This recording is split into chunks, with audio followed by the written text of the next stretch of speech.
वे विहान करने निकलते थे और जब श्रीमती राधा रानी को देखती तो ये नदी बन के बहने लगती। एक बार राधा रानी को डाउट हो गया और जो उनको डाउट हो गया तो उन्होंने देख लिया उन्होंने विरजा सखी को कि जैसी मुझे देख रही है वैसी ये नदी बन के बहने लगी। तो राधा रानी को बहुत क्रोध आ गया और बोला तुम मुझे देख करके चुप रही हो, क्रोध ये नदी बन जाती हो, तो जाओ मैं तो श्राप देता हूँ तुम नदी बनी रहो हमेशा। तो हम देखेंगे भौतिक आध्यात्म जगत के बीच में एक नदी है जिसे बिरजा नदी कहते हैं, जो आध्यात्म जगत का प्रवेश होता है ना, तो बिरजा नदी है वो। जब उनको श्राप जब दे दिया बिरजा नदी को, तब श्रीमती राधा ने भगवान को भी श्राप दे दिया कि आपने मेरे साथ में धोखा किया है, इसलिए जाइए मैं आपको श्राप, तो आपको पृथ्वी लोक पर जाना पड़ेगा।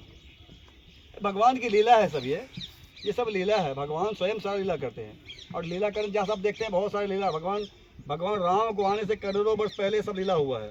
पहले नारद मुनि कहाँ पे तपस्या करने गए, फिर कैसे श्राप मिला, शीलवती राजा को श्राप मिला उनको, है ना, उनके राजा को, शीलवती राजा के जो पुत्र थी उनको स्वयंवर रचा गया। नारद मुनि आए कि मुझे सबसे सुंदर मुख अपना मुखमंडल आप दे दो, है ना।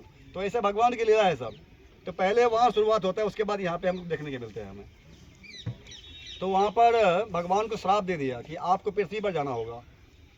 तब जो श्रीमती रानी के भाई थे श्रीराम सखा, उन्होंने कहा तुम कृष्ण को श्राप दे दिया तूने, तो जा मैं तुम्हें श्राप, तुमको भी जाना पड़ेगा पृथ्वी लोक पर। तो जब श्रीराम सखा का श्राप मिल गया राधा रानी को, तो बहुत रोने लगी कि मैं कैसे जाऊंगी, मैं नहीं जाऊंगी। तो भगवान ने उनको बहुत समझाया, बोला देखो अब तो जाना, श्राप तो पड़ेगा तो जाना पड़ेगा अभी। तो राधा रानी कहते हैं यत्र वृंदावन नास्ति यत गोवर्धन नास्ति यत यमुना नास्ति तत् मन अहम ना मना। जहाँ गोवर्धन नहीं है, जहाँ यमुना नदी नहीं है, जहाँ वृंदावन नहीं है, भगवान का धाम जो है नित्य वृंदावन है। अब उसी का ये जो हम वृंदावन में बैठे हैं, ये साक्षात गोलोक वृंदावन ही है।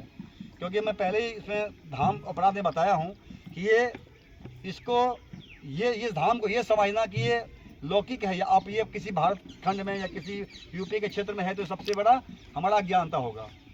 ये जो है ये आध्यात्मिक, साक्षात आध्यात्मिक भगवान के बैकुंठ धाम है, गोलोक वृंदावन है, अभिन्न है। ये प्रलय के समय भी नष्ट नहीं होता ये धाम को, है ना।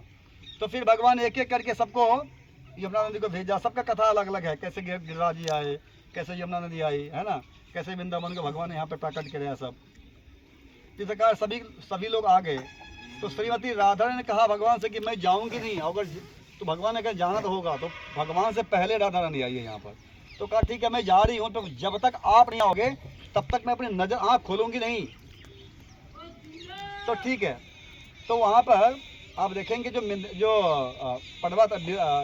पर्वत हैं, हिमालय राज हैं, पर्वत में सर्वश्रेष्ठ हिमालय राज हैं। तो हिमालय राज की जो पुत्री हैं उनकी विवाह किनसे हुआ? भगवान शिव से। तो हिमालय राज जो थे इनकी पुत्री के विवाह हुआ शिव से। तो जो विंध्याचल पर्वत थे, ये दोनों भाई थे। तो इन्होंने तपस्या किया भगवान से कि मेरी भाई की जो पुत्री है उनका विवाह शिव जी से हुआ है, तो मुझे ऐसा पुत्री प्राप्त हो जिनको शिव जी भी जिनका पूजा करे, है कि नहीं। तो तब तपस्या करने लगे। तो तपस्या से भगवान प्रसन्न हुए और प्रसन्न होकर के उन्हें 7 कन्याएं हुए। आप देखेंगे ये 8 गांव अलग अलग गांव है, जो अष्टसखी हैं, 8 गांव अलग अलग, 8 सखी गांव अलग अलग है यहाँ पर, है ना। से वृंदावन, रावल, ये नंदगांव, बरसाना, है ना, अलग अलग गाँव है।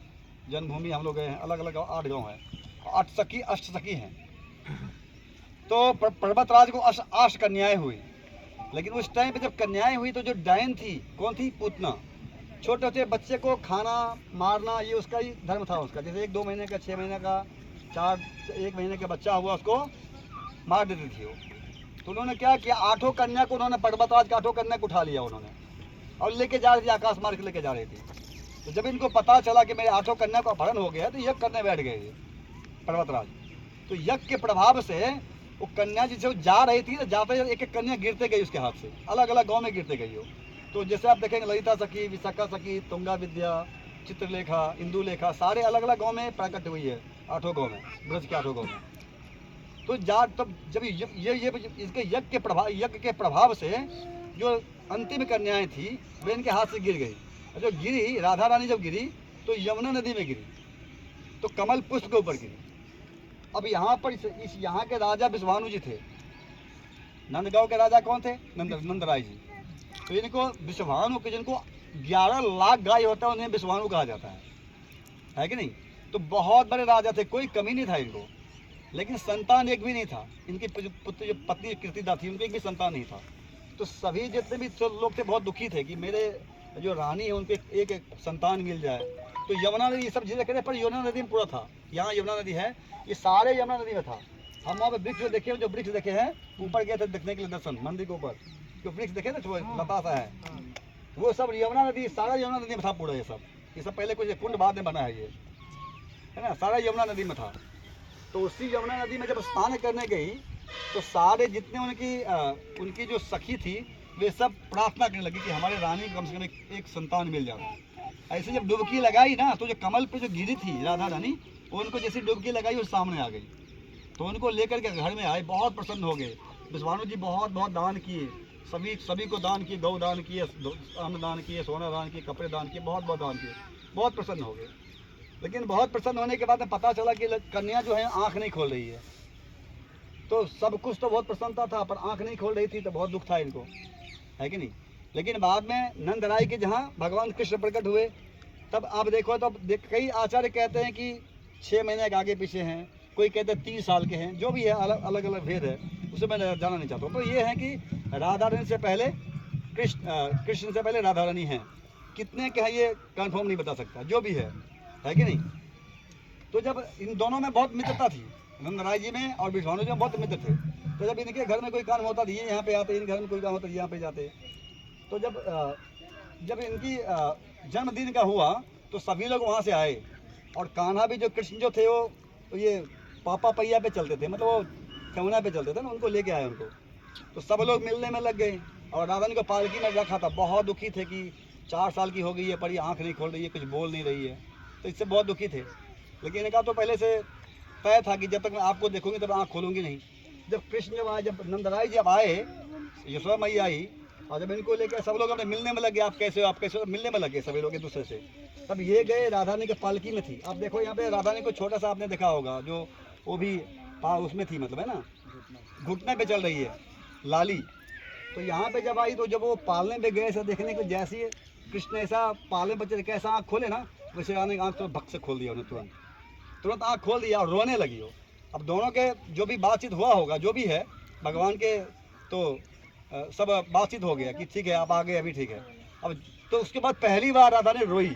अब जैसे रोई तो सभी लोग बैठे, सभी लोग का पार्टी चल रहा था, मतलब सभी लोग उत्सव मना रहे थे। तो रोने की आवाज़ जब सभी लोग दौड़ के आए कि मेरी बेटी के रोने की आवाज़ है, तो बहुत प्रसन्न हो गए सभी लोग कि मेरी बेटी बोल नहीं थी, आज बोल भी सकती है, देख भी सकती है कि नहीं।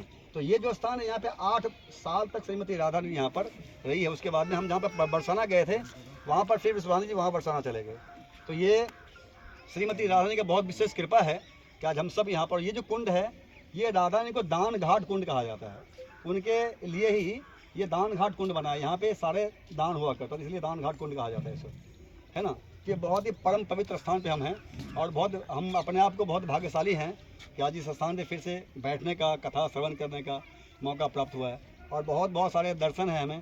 तो मैं अपनी वाणी कहीं विराम करता हूँ।